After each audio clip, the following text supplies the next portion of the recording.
Hey everyone, how's it going? Eric here, and today I want to talk about the money, the moolah, the cash, the green lettuce, whatever the kids are calling it these days, the price of a new Switch model, in particular the mini version. If we were to shrink down a Switch, if we were to make a Switch smaller, if we just wanted to make a Switch cheaper, how would we do that, and how much would it cost? I think this is an interesting conversation for most folk, not really for myself, because I don't plan on buying a new Switch even if there is a mini version, but there's a lot of people out there who either like maybe have a family member or kids or something like that they want to buy a second Switch for, or maybe don't even own a Switch yet, and they're like, Eric, I need to buy a Switch, but I'm just waiting to see what model they have. I don't know why they're telling this to me, because I don't know, but hey, thank you for asking me. Now, the truth of the matter is, and the thing we have to realize first, is that we don't actually know if we're going to see a Switch Mini. We don't know if we're going to see a Switch revision at all. I mean, it's very, very likely, and the rumors are pointing that way. But at the end of the day, folks, rumors are rumors, and we have no idea. It's quite possible we could see one this year, quite possible we could see one next year, but we're going to have to play the wait-and-see game until Nintendo comes out and says something themselves. But that's not going to stop me from doing a little bit of speculation here as to what we could actually see in this new Switch model, and how Nintendo would actually save money. How could they save money? And how low can they go? So when I was tasked by nobody except for myself to reduce the cost of the Switch Mini Pro Lite thing, make a cheaper Switch, the first thing that I thought about doing is, well, you can remove the dock from the box. Just take that out and you've instantly saved some cashola. How much? I'm not really too sure. This is all speculation, and if anyone has any more idea than I do, I encourage you to please let me know in the comments. But for me, I could see them maybe saving $10 or $15 for that piece of plastic. It can't be that much. But what makes that interesting is that if they were to remove that, if they were to bump down that price instantly by $10 or $15 off of that dock, if you then wanted to go buy a dock in the future, it is ridiculously expensive compared to what you just knocked off the price. You maybe knock $10 or $15 off. Australian dollars, $130 for that dock. I'm guessing that's around $90 US or $80 US that you would pay for a new dock again after that. So you can see the saving to how much you're paying to buy one after the fact is a little bit ridiculous. Now, that's no fault of ours. That's Nintendo's overcharging for the dock there. But at the end of the day, it's still a problem if they want to reduce the price and not look like a bunch of clowns. For the sake of moving on with discussion, let's just pretend that we just knocked $15 off the price. So now we've bought a $300 console. I will be talking in US prices as much as possible here, but let's just pretend we knocked $15 off of the price of that Switch. So now we're down from a $300 console to like a, do some maths here, Eric, it's not that hard, $285.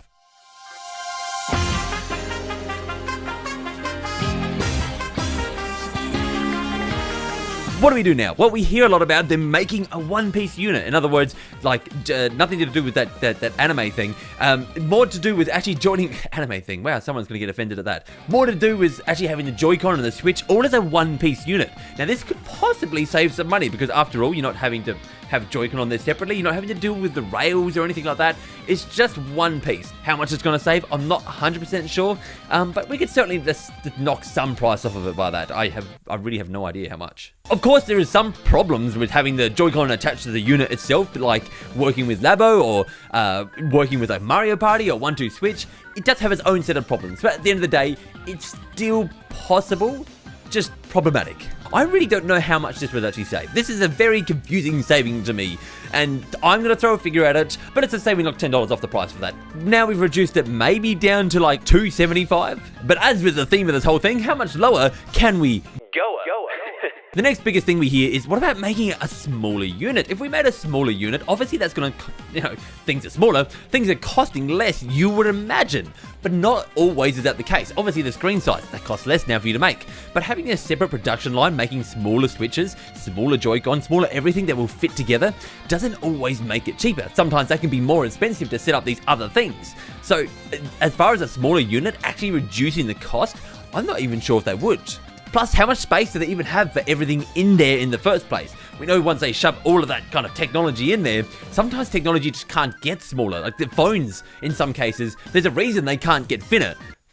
They don't have fins. Sometimes it's just not possible or too expensive to make things smaller, because things can go up in price to simply make it smaller. But for the sake of reducing the cost of a Switch, let's pretend that was possible. They managed to take some cost off by making this smaller. They've now made a smaller Switch. It's now a one-piece unit, and it doesn't have the dock in the box. We have reduced the price considerably, maybe by like $40 or something like that. Maybe. As I said with this entire thing, so much speculation is going on. that there's holes that you can just see popping up all around the place, and I'm going to try not to fall into one, and I'm sure the comment section is going to fall into one burning hole of fire as they roast me. We're getting there, we're getting cheaper, aren't we? But there's still more here, more that we need to do to get this down a little bit further, a little bit more convincing with the price, shall we say. Now, there's definitely some things that we just simply can't save money on. We're not going to reduce the cost by, first of all, knocking down the amount of storage in there, because 32 gigabyte, guys, that's not going down any lower. Don't tempt them. That does not need to get any lower. So the storage isn't going to go any lower. Same with the power. The power is not going to go lower as well. They're not going to say, here is a cheaper model Switch with less power. It's basically a Wii U that's portable now. No, they're not going to do that. The Switch is going to stay at the minimum spec of power. I think we can say that much for certain. I did actually mention that we could basically remove the Joy-Con and make the unit just one piece so it's all solid. But what I didn't go into there was the specifics of that, because there is actually a couple more things we could do here. For instance, attaching the Joy-Con to the system permanently, we could also perhaps take out the HD rumble. That would save a little bit. I don't know how much tech and how much money they decided to spend on that, but perhaps that could save them some money there. And then we've also got the NFC, however, that's a bit more of a tricky point. Simply removing that would mean that you can't put it with the console at all. And so I don't see them taking the NFC out of it. And then we have that infrared camera that's on the bottom of a Joy-Con. That is used for some Labo things and some other... Is it even used for anything else? I don't think it is. Oh, 1-2 Switch. There is a couple of games that use it there. But at the end of the day, since you're not using that console for 1-2 Switch anyway, I think we could get rid of those components, which would again knock down that price a little bit more. So at this stage, maybe we've knocked off $50 off the console. One more thing we could do, one last thing. You know those little carts that you can put at the top that play games? Well, I'm not going to like this as much as you are, but they could simply remove that, make a digital only Switch. That costs money to have the components that can play physical games in the first place. Take that out of there and you've cut that price down a little bit more. This is the least likely one, and one that I would hate to see, but it's certainly not impossible.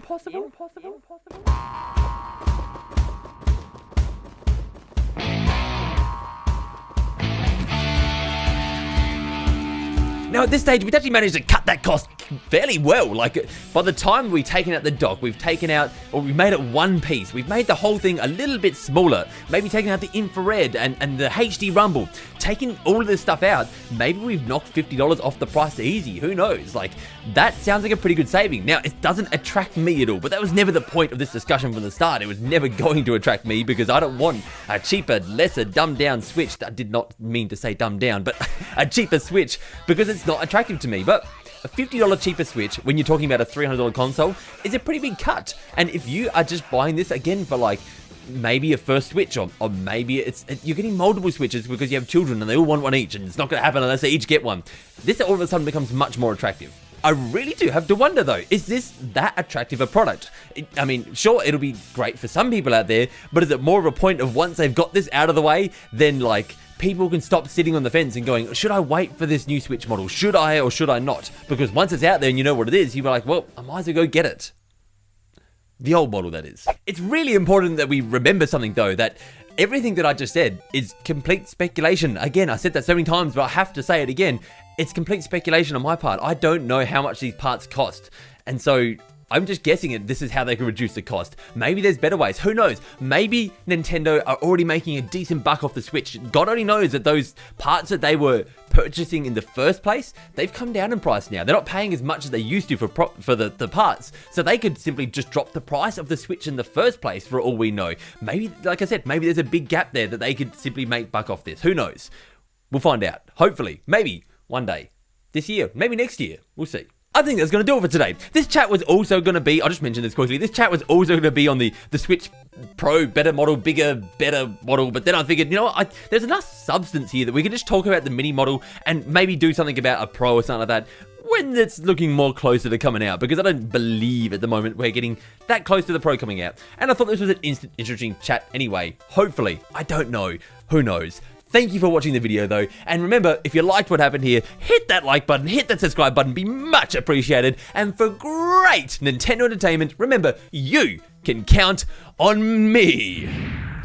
For today's end screen, I want to talk about this strange cool game called 3D Game Heroes that came out. Well, there's the light. That came out on the PS3. I don't know if it's. I haven't done any research into this because this is just an end screen. So personally, it's nothing that needs to be researched. But it was a really cool game, and I don't know if it's tied to PS3 or PlayStation in any way. But I hope it's not, because I'd love for Atlas to actually release that on the Switch or something like that, and just get it to a bigger Nintendo audience to try the game, because it's basically a pixel Zelda game that's top down, that sounds exactly like what a Zelda game is. It's really cool. You should see it, try it, and play it in the future.